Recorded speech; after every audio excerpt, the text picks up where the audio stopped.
We're actually ahead of schedule, which is great. Come on. They're pioneers. Exactly. Yeah. We're used to being early. Trailblazers. I want to welcome everyone. My name is Angela Brown. My co-founder is on the team, so you'll hear more about our company, TBear Inc.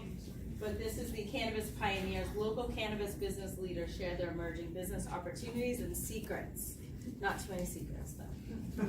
So I'll go ahead and introduce. We have Brian Cusick. He is the co-founder of TBear Inc. It is a licensed product manufacturer here in Massachusetts, focused on creating a lifestyle brand with multiple offerings, focused on all natural and organic ingredients.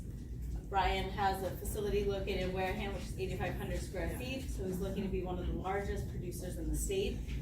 And TBear, as well as the Green Lady, who you'll learn a little bit more about, are one of the few local companies that have actually received their license in the state. We also have, so I'll go into Nicole Campbell here, the Green Lady. Nicole is the Chief Operating Officer of the Green Lady, which is the first ever dispensary on Nantucket. They'll be vertically integrated. They do face unique challenges because of their location. Being surrounded by federal waters, they are mandated to do all of their growing, processing, and retailing on the small yet beautiful island of Nantucket. Wow. Previous to entering the cannabis world, though, Nicole is a vice president of marketing at Growth Products for over 30 years. We have Dave down the end. Dave is the founder of Outer Cape Cannabis Connection. Dave holds a degree in plant and soil science from Humboldt State University, and he's been an organic farmer for over 32 years and been growing cannabis since he was 16. He credits being very fortunate to learn from the great Northern California growers whose strains he has exclusive rights to bring here to the East Coast, so we cannot wait. Dave's farm is one of 5 farms that's created the High Dune Craft Co-op located in Truro. And he's currently working on their HCAs in Truro, Wellfleet, and Windsor. And we have Ellen. I'm sure a lot of people know Ellen. Ellen is the founder of Sinsemilla Seminars, an international education platform and consulting service. She's also the director of cultivation for Cooperative, which is a 100-acre hemp farm located in Canada. Ellen was recently awarded the New England Cannabis Business Leader of the Year award. And her extensive knowledge and firsthand industry experience has made her a highly sought-after consultant. So we're going to jump right in. I think, yes, welcome.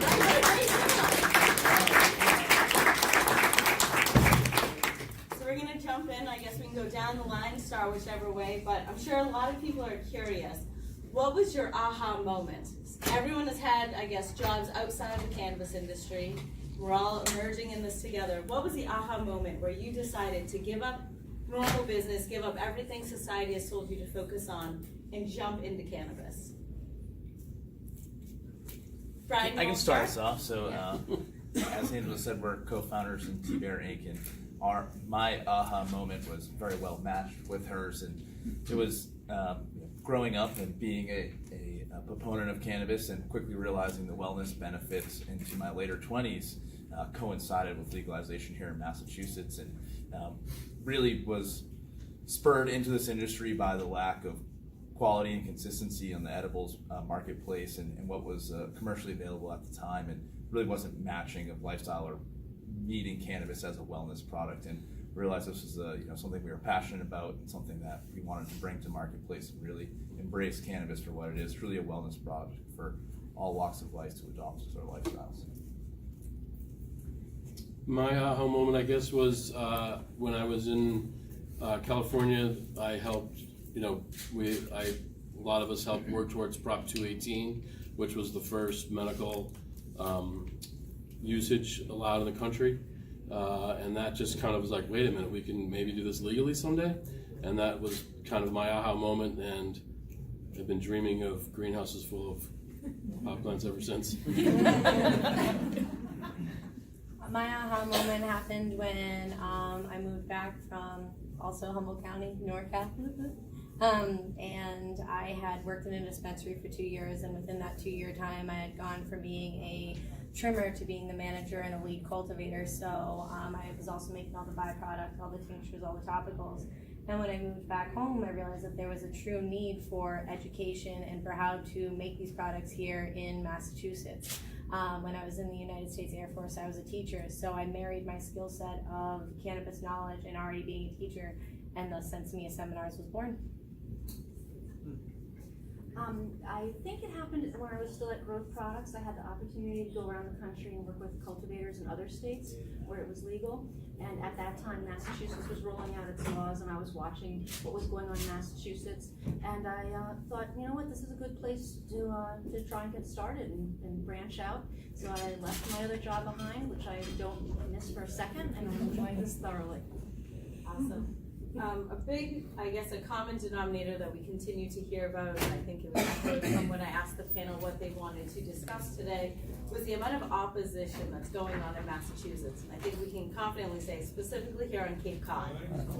So I guess I'm asking, you know, each of you, and how do you feel that Cape Cod could benefit from allowing cannabis, legal cannabis, of course, into their communities? And second, to help any residents in here who might be attending public meetings, or maybe they want to champion some zoning in their towns, what actions can they take to help educate the NIMBYism, or overcome the NIMBYism, I guess you could say, that's happening in our communities? So it took us about 2 years to work through the local licensing process on Nantucket, and it was not easy at all. It took a lot of time, and I think my biggest takeaway from it is to build personal relationships with the town officials, to speak with them, to have meetings with them. Don't shoot out emails, don't send text messages. Actually meet with people, talk with people, have conversations with people. Over the past 2 years, I've met with everybody from the select board to the town manager to the planning board to the sewer department person, I don't know his exact title, to the energy person. I've talked with all these people. So, and it's just important to have conversations, talk to them. They always imagine the worst things happening. They always imagine the sky is falling, and they just need to talk to a real person to realize that maybe the sky won't fall. Awesome. I was in an event in Colorado, and everyone's like, where are you from? Where are you from? Networking. And I'm like, oh, I'm from Cape Cod, Massachusetts. And someone said, the place with all the heroin? No! No, we have a rich pirate history that nobody talks about.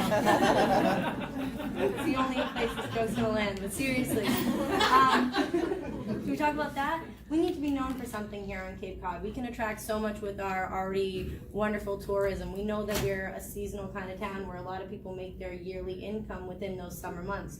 So attracting people here with tourism, for having those cannabis consumption lounges, for being able to, medicate or use cannabis in a safe space, and also go to the beach, maybe a private beach that's for adults only. How can you attract cannabis consumers?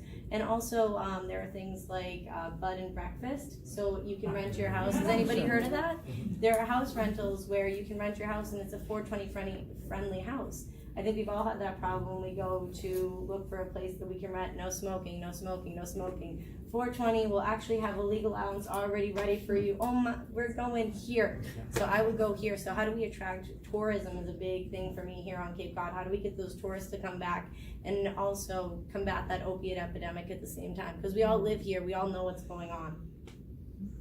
That's awesome. I think the tourist component is obviously huge on the Cape.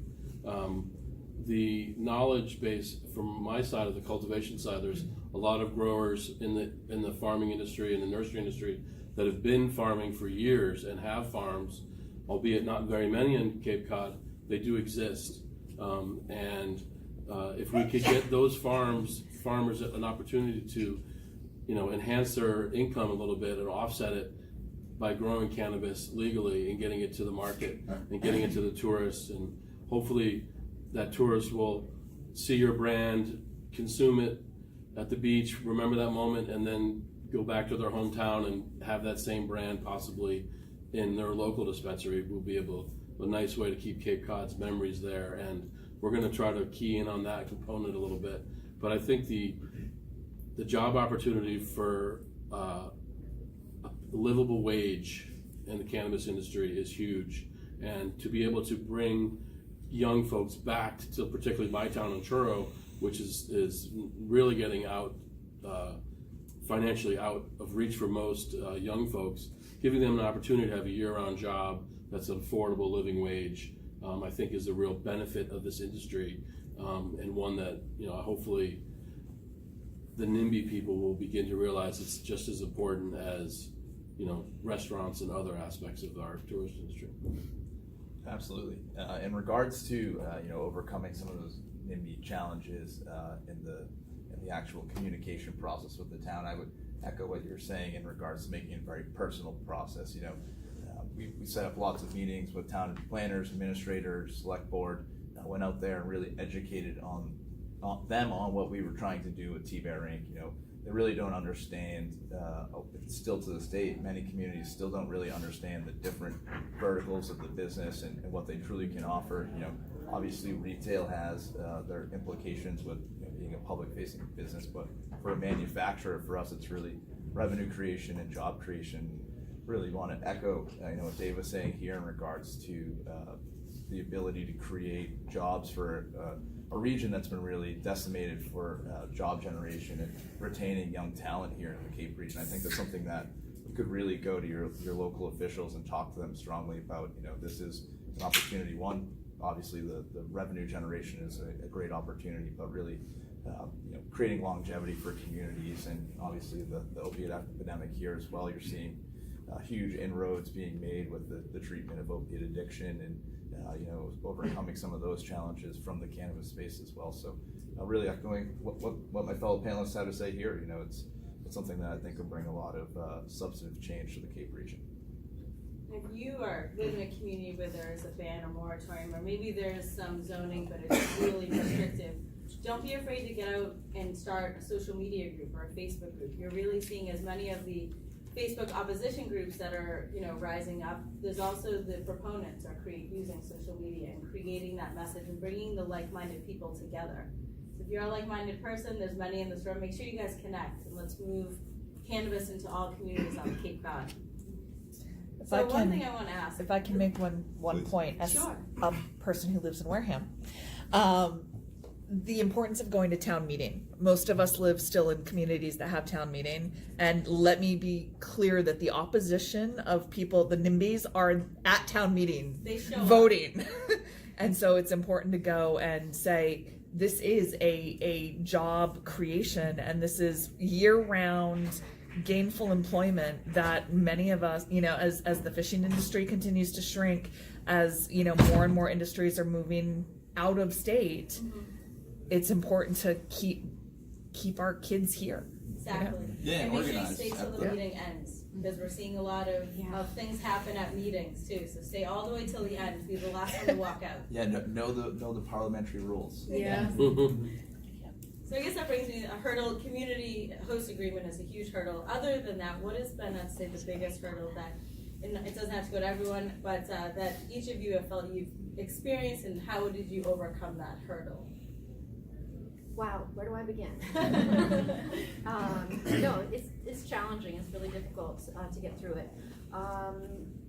Something that pops to my mind is we had a lot of opposition from one of the large companies, which I know you're going to get to later within the cannabis industry. So some of the really big companies that have gotten bad press lately fought against us for a year trying to get established on the island. So that was really frustrating. So I'll throw that out there. Perfect. So not everybody's supportive, I guess, within the industry. I think for myself in particular, I was my biggest hurdle of figuring out, actually taking the first leap to say, this is what I'm doing, this is going to be my career, because I wasn't necessarily met with the opposition from towns, but I was met with friends and family asking me, what are you doing? My aunt telling me, you're never going to amount to anything, it's cannabis, you just got out of the Air Force, what are you doing with your, those are the people that might actually be more of an opposition to you than the actual restrictions put on by the state or your town. The people in your life, the people in your inner circle, because that can wear you down more than anything else, especially as an entrepreneur, where maybe your friends and family don't understand the hemp or the cannabis industry. And you come to places like this where you feel safe and you feel like you're around like-minded people where you can talk and have these conversations. So just being aware that what you're doing is the right thing. Really stick to what you're doing, know your mission statement, know your why, and then continue to go. And now all my aunts, all my uncles, all my friends, this is my niece, she's in the CBD, she does that marijuana, yes, and as it gets more popular, this is my niece, like everybody gets so proud of you, but initially, where was that? And it wasn't there initially, and then I had to show them that I'm still here. It's so many years, it's almost 10 years later for me. I'm still in this industry is evolving, and it's becoming we're seeing that paradigm shift where it's becoming more socially acceptable to say, I'm an entrepreneur in the cannabis space, dun dun dun. And people are like, wow, what's going on there? You're gonna be the talk of the party. Whenever anybody wants to talk to you and you say cannabis, it's gonna end up being a long conversation. You might find a lot of people, the biggest fear they have is just going forward and saying, I am here and I am in this space. So really just make yourself known. All right. I mean, you know, I'm not going to beat around the bush. The biggest hurdle we've had is our town government, and the fact that. And that's can we talk about just cases residents? What towns are those in that maybe everyone here? Well, our co-op has 4 of the farmers are in Truro and 1 is in Wellfleet. So and she's really small to the rest of us. So our license will be going. The co-op license will be from Truro. So that's been the biggest hurdle. I'm the only one who has potential of going to Brewster as well for my breeding operation. But we attempted to work with the town cooperatively. We approached them. I was the chair of the Agricultural Commission. I was, at that point I was just representing farmers that were interested to get into business and say, what's your plan? And they said, well, we're waiting and seeing what's going to happen. And meanwhile, they could have drafted bylaws and had everything done already. So the process of working with them, educating them on what cannabis is and what the industry is looking like and can look like was difficult. The process got very combative, and it became an us against them kind of scenario. And the planning board doesn't necessarily speak with the board of selectmen and vice versa, and a lot of it gets deferred to our town manager, which then gets deferred to town council, which is in our case KP Law, which has its own marijuana cannabis agenda. So all of it kind of comes into play, and we've had to learn very quickly parliamentary rules and like how we can fit in and how we can have a voice. Our educational component was key to teach people what was happening, but really our town is very supportive. At town meeting, when we finally had our special town meeting happen, 300 plus vote are with us, and there were the 11, very vocal 11, that had convinced everyone on the board of selectmen and the planning board. Not everyone. There's one person that is not with them. One of our board of selectmen is foresighted. She's seeing into the future, but the rest of the planning board and board of selectmen had already been turned by the 11 vocal, not in my backyard folks. So it took a process to get it through, but at the end, we made a lot of compromises. But Truro is one of the only towns in the state that will allow cannabis production in a residentially zoned district. And that was key for the farms, because farms were here first. Residential zoning came next. So we can't change where our farms are. It's the land we were either blessed with or we were blessed with able to purchase. So, once we began to work with the town, unfortunately it became combative, and now it's kind of us against them type of battle, which we're still dealing with today. So how long did it take? we're in it now almost 2 years. Okay. Yep, and we're still without an HCA. I mean, the special town meeting was in November, and the bylaws were passed. We amended them to do a little bit. Like I said, we compromised a lot. But since November, we've had really very little movement on the town trying to get our HCA. There have been various stall tactics that have come up. Right, did you want to Yeah, I add? think we have a Question. I think most of us have come here because we've got some interest in making money within this new industry, if you will. But I'm sensing a resistance from the towns, and I'm wondering if the towns are resistant to allowing, even though it's legal, there's resistance because there's a feeling that cannabis is a gateway drug, and yet opioid addiction is rampant throughout the Cape. So is this just enhancing drug abuse? I mean, Sure, I can take that one. So we've seen the Attorney General come out and say that Inspector General's come out and said that cannabis is not a gateway drug, right? And you're now seeing data in marketplaces like Colorado that have some good data to show that they've seen a decline in opiate-related incidents in their emergency rooms and emergency responses in general. So that's not across the board, but there is some good data out there to show this does have a positive effect to the opiate epidemic crisis we're dealing with. In addition to that, you could look at this from the starting epidemic, right? So a lot of people that go out and end up hooked on opiates, whether it be pharmaceutical or heroin, started with that pharmaceutical drug typically prescribed, and this could be a way to avoid those early on prescriptions, that exposure to opiate drugs in any way. If we just start looking at this a little more holistically as a community. And I think it goes back to that education piece, right? Really got to go and sit down and have the conversation with people. This is a concern. We live in the communities here. There's rampant drug use, and it's an issue. And how do we overcome this as a community? And a lot of us are from these communities. I grew up in Sandwich. He's grown up in his communities from here in Barnesville. It's something that we've seen all of our friends and family deal with, and we're looking for a new solution because the current solutions really aren't working, and we need to look at kind of outside of the box, and this might provide that opportunity. So you're saying that marijuana is a sort of like alternative? 100%. There's more and more proof of that, and now that there's more states that have been either medical and also adult use, they're beginning to get some kind of baseline, to actually back that up. But it's pretty. I would argue that alcohol is the gateway drug, and that tends to be a little bit more. No one seems to want to discuss that issue, that there's bars everywhere and liquor stores everywhere, yet it's nearly impossible to get. And to further kind of build on this comment, to bring marijuana into the light out of the illicit marketplace will further limit exposure to those, maybe a drug dealer who has marijuana, but they also have this product. You'll no longer be dealing with them. You're just buying your marijuana from a licensed, dispensary. It brings it into the light and brings away some of that criminality. And on a larger picture, you can also look at the cartel industry. The cartel, the illicit industry has been run by some big cartels, at least in California, for years. And, do you want your cannabis money to go towards a cartel that's also dealing in prostitution rings and other hard drugs and all sorts of other problems?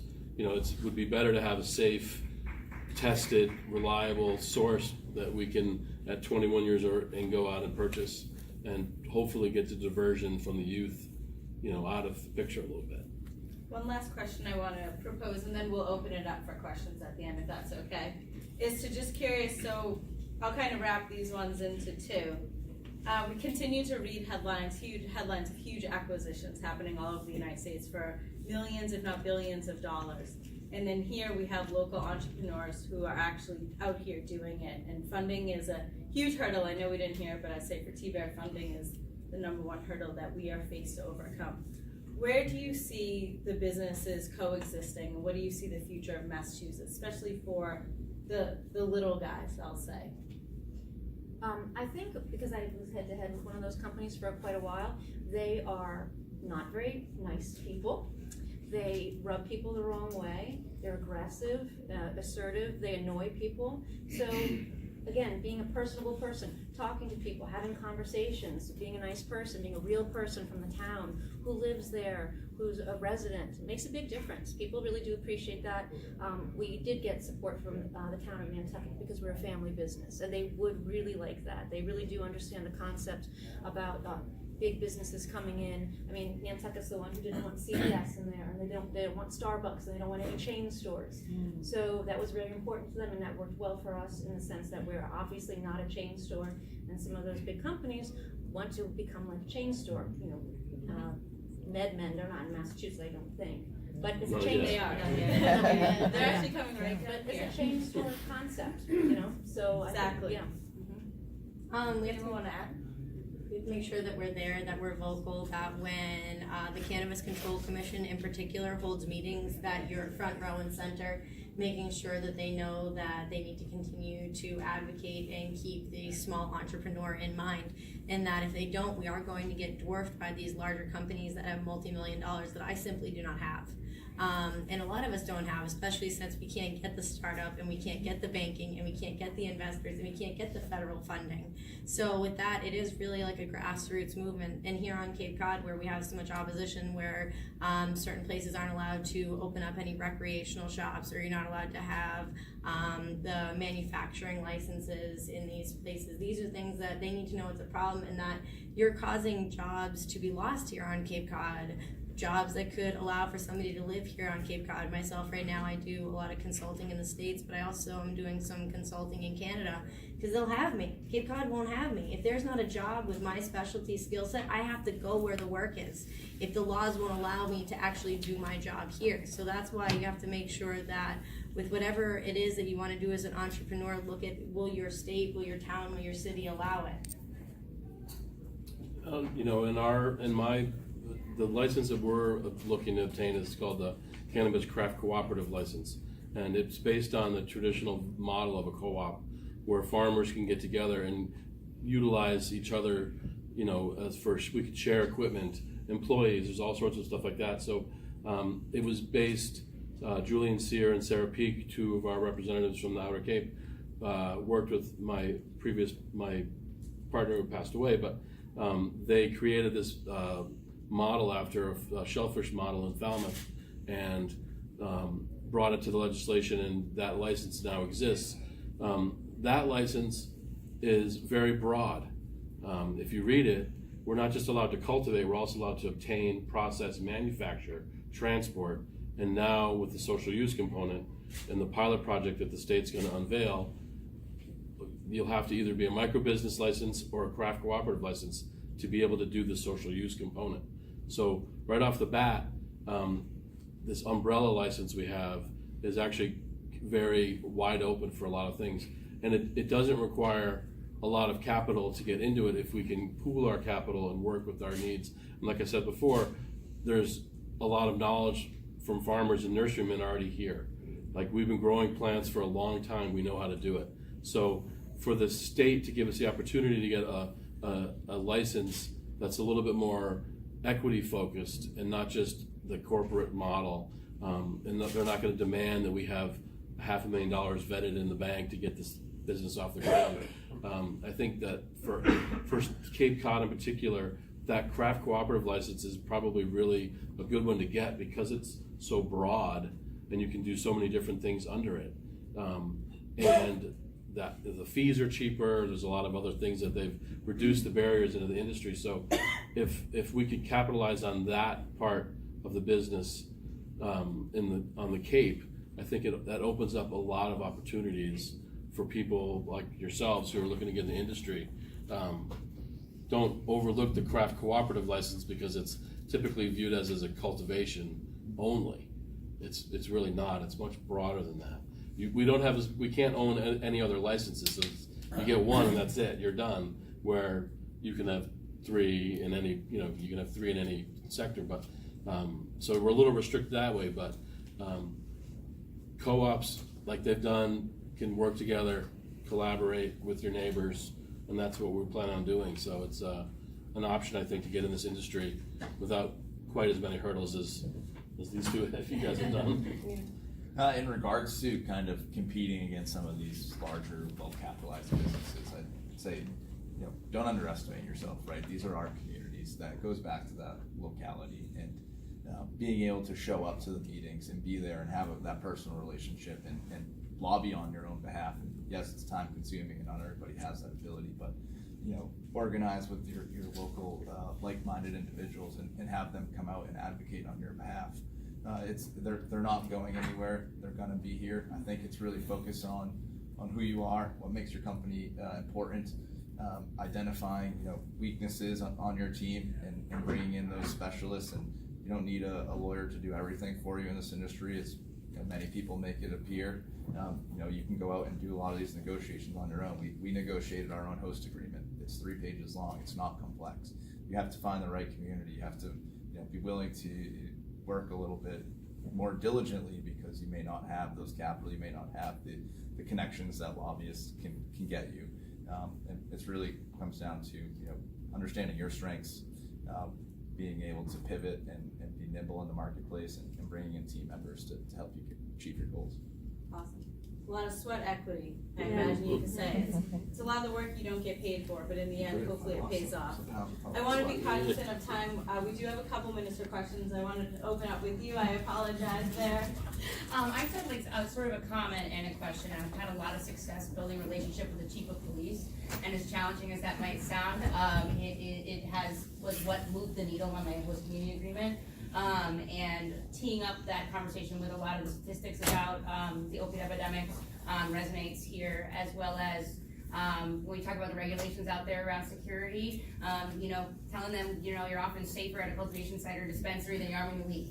And I think I had a lot of success with that. I really push folks to have that relationship as well. And I was wondering if any of y'all have been in conversations with your chiefs and how that's gone, because I know there's, you know, different feelings in different towns. Sure.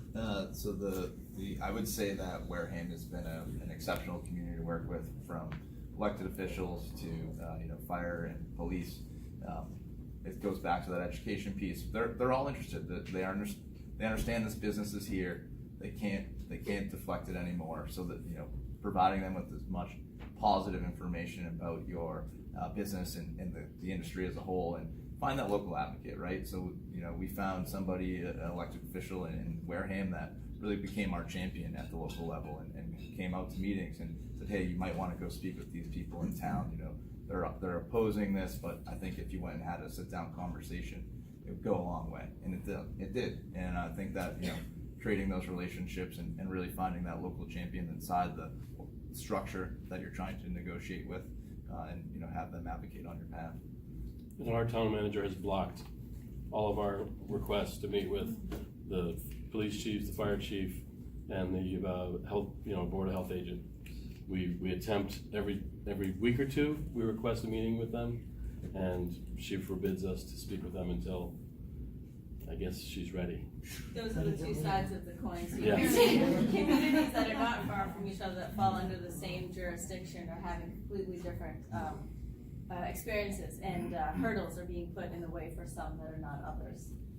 I know you had your hand up, yes? Sure, yeah, this is a really interesting panel because we've all locally learned a lot and experienced a lot. I'm wondering if there's one thing you could have done differently to get to this point, what would that be? Good one, it's taking my job. I would have done it sooner. With a lot of this, we're waiting for regulation, we're waiting. You're gonna be waiting forever. It's a lot of hurry up and wait. But you need the person pioneering the industry, not waiting, saying this is what we're doing, this is how we're gonna do it. You call the police chief, I love it. Take that initiative, just have as much initiative as possible, because this is one of the industries where we're literally paving the road as we're walking. Hand me that brick, here we go, and we're just gonna keep going. There are, you know, for barriers to entry, there are obvious barriers to entry, but just making sure that if there is a barrier to entry, then why don't you combat that barrier to entry and then put yourself in the position where you are kind of pioneering something that needs to change, because every single state has an individualized framework, and within those states, every single town has an individualized framework. So if you can find a framework that works for you, that would work and be beneficial for you, the town, for all the small businesses, you can be the person that lobbies that change, that lobbies that amendment, and maybe, you know, to separate yourself from your business, call it a different entity, start a group, start an organization, and then kind of champion it together, because you're in a room with a lot of like-minded people, so that you can get it going, whatever it is you're thinking. Anyone else? Yeah, something might change, I guess, you know, having a little more belief in your ability to do it yourself. When we first started, you know, we went out and found one of the biggest, shiniest law firms to represent us that was in the space, and, you know, quickly realized that a lot of the work that they were doing, you know, we could do it. And I think it is believing in yourself, and it goes back to identifying, you know, what you're good at with your team, and kind of pinpoint, you know, select projects that you need to bring those types of groups in on, because they're not needed. It's not impossible, and this is, you know, very achievable if you just break it into different segments and continue pushing forward. Same. Any more questions? I'm kind of curious how many of you guys have HCAs and, gotten even to the license point, because it sounds like everybody's got a plan, but, how many of you are actually There's that two you- license groups, TBear and Green Lady. And that's We've it. got, cultivation, and we're opening, hopefully the second half of July. So get Now, for you guys, obviously your town is a huge hurdle, and what about what's your biggest hurdle there? For my biggest hurdle, I work in Canada and I work on a hemp farm, so we're working. So you're not trying to do something on the Cape? No, not currently, only because the hurdles are so great. And when I went up to the Hyannis, when we went and we talked with the city councilman, I said, hey, if you create an industry where we're not allowed to have tier 1 through 5 licenses, where we're not allowed to have brick and mortar cultivation facilities. I am a cultivator by trade. I have a craft skill set. If I'm unable to do my craft, I have to go somewhere else. While I am here lobbying, trying to get these changes, I think our next one is June 6th, where we can go and lobby. So if I'm from here, I'm going to be there June 6th saying, hey, I just went to Canada because I can't do my job here. Has even one HCA been issued on Cape Cod? Yes, Yeah. well, we've opened, Oh, so you're on in Wareham? I believe Provincetown. Provincetown. Provincetown's Yeah, issued, they're gonna Wellfleet's open this issued. summer. Oh, okay. Yeah. So it's not impossible. Yeah, and so the stage we're at is Mashpee's our got a application dispensary, is too. ready, sitting in the portal waiting for the HCA to be agreed upon. Okay. So I mean, we're just looking at couple signatures and we'll be ready to go. So we're still in hopes it will be either the first craft cooperative license in the state or second or third, but certainly But breaks breaks some barriers and Bruce. we're getting a lot closer. We are coming up on our favorite time, 4:20, so I think we'll take that question and be cognizant to get everyone. Tito Jackson is speaking at 4:30. So 1, 2, 3. Do you want to start, sir? Just have a question. Once you go through the licensing process and they grant you a license, is getting investors a problem at that point to grow? Or is the money necessary before you get to that point? I guess it depends upon the business itself, right? But we were able to bootstrap and self-fund our company through application. Did a friends and family convertible round to go through our build out, and we're raising venture capital now. I'd say it's a challenge. It's a challenge from the aspect that there's a lot still to shake out in Massachusetts. There are some bigger players involved in the marketplace here who do control a lot of the capital coming into the industry as well. So I'd say it's never too early to start those conversations on the investor front. That's something you asked what we might change in the process. Start fundraising day one. It doesn't need to be hey, I need a term sheet, but start developing those relationships, because it's really relationship based. That's what investment is, right? These are all paper corporations at this point, and to get them to invest in you, it's developing that relationship and proving that you have the skill set as well as the infrastructure around that to execute. Because it seems like getting the license is the hardest part to success. Once you get the license, I'm assuming that money just starts rolling. Brian and I, we received our provisional license ready to on roll it in, roll it this November way. 20th. So we were actually one of the first in the states to get a provisional license, and we will be one of the first operational independent product manufacturers in the state and the East Coast. Funding does not roll in with a license, unfortunately. Your lawyers will tell you that, so you'll sign on and pay the high hourly rate now, but it doesn't. There's a lot of ambiguity, of course, when it comes to control. So a lot of the bigger groups don't necessarily want to invest yet because they want to shake out and make sure they're not, I'd say, shooting themselves in the foot with potential control down the line of owning more. So if you have funding, I think a lot of us up here are raising capital. Ma'am in the back, I know you had a question. Okay, so actually I work at a bank, and we're just starting to consider, because obviously we don't. Yes. Yay! And when I have to go in front of my board and talk about this industry, I don't really have people to bounce statistics. I mean, I can go and Google all I want, but really knowing, like you say, like minds, and so I'm just trying to get, where can I reach out when I'm looking for that kind of information? I mean, obviously I didn't miss much, but I mean, are there specific, especially locally, that people come together and there's groups that meet regularly? I mean, Have you been to Regulate Cape Cod?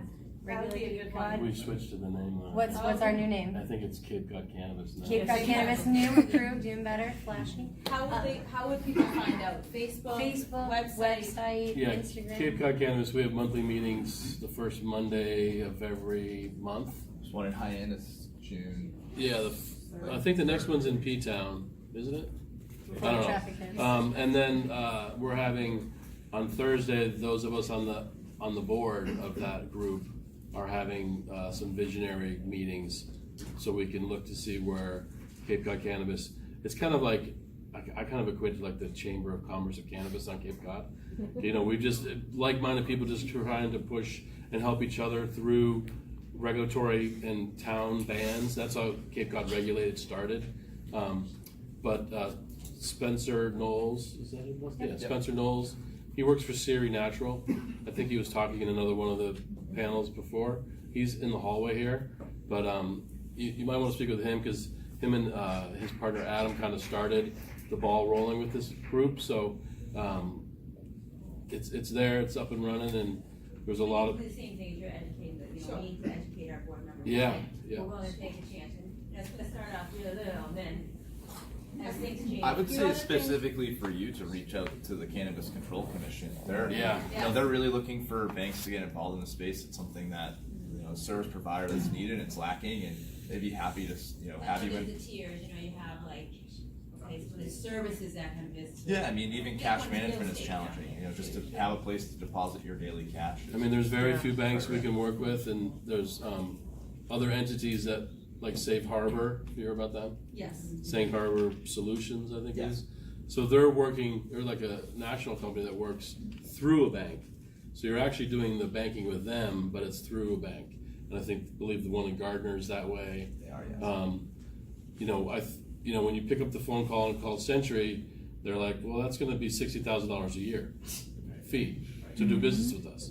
So a small farmer, even a co-op of small farmers, $60,000 is a lot. You know, I mean, it's that Century basically told us we only want to deal with the big people because they're the ones with $60,000 a year to dedicate towards a bank fee, just to do business with them. So hopefully we can get some of these other entities like Safe Harbor, and then I think the other one, I can't remember the name of it, but the one in New Bedford, I think. Bakos. Yeah, that one, So, yeah. I think some things to reach out to the commission, right there. Sorry. reach out to the commission, feel free to reach out to any entrepreneurs that you meet here, business owners. Everyone wants to make more access to banking. The big MSOs, the small independent companies like ourselves, we all want more banking. So I raise my hand, I'm more than happy to exchange information with you and help in any way I can. I know we had one question over here. I'll be real quick. I thought $15 a month was a lot for banking. I've heard that driving under the influence is a problem and impairment's a real problem. Would you agree? I believe it's always been, as a So we driver, it's definitely always we been a problem. created an app that will measure impairment. You can download it for $1. Druid, driving under the influence of drugs. It's just a really plain pitch, and good luck. Let me know. Perfect. Well, thank you. Yes? I would say one more thing is that you don't have to be a cultivator, you don't have to have a license. Everyone would know with the gold rush, the first person to make $1 million was the guy selling the shovel. So, What do you do? Seriously, what do you do? What are you already naturally good at? Are you somebody who is great at marketing, designing? We do need accountants We that need specifically accountants. know about cannabis. Whatever skills that you have, we have our very own thing that we do. You can take anything and you can marry it or merge it with cannabis and have it. So get inspired. Yes, so remember, it's a brand new industry. There is room for literally everyone in this building to enter into the space. Someone said it takes every piece of a normal business to run a cannabis business. So I'm gonna wrap up. I think the panel will stay up here if anyone wants to come up for questions, but I wanna give a hand.